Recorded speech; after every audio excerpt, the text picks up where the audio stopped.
আমি তেল দিয়ে দিলাম, পেঁয়াজ দিয়ে দিলাম, কাঁচামরিচ দিয়ে দিলাম, রসুন দিয়ে দিলাম, একটু নাড়াচাড়া দিয়ে দিলাম, হলুদের গুঁড়া, মরিচের গুঁড়া, ধনিয়ার গুঁড়া দিয়ে একটু নাড়াচাড়া দিয়ে পানি দিয়ে দিলাম। চিংড়ি মাছ দিয়ে দিলাম।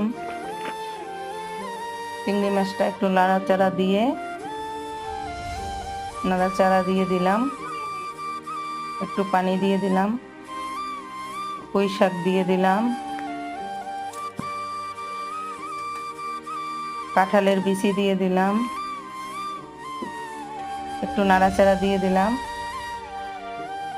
একটু নাড়াচাড়া দিয়ে পানি দিয়ে দিলাম। এবার আমার পুঁই শাকটা সিদ্ধ হয়ে গেছে, আমি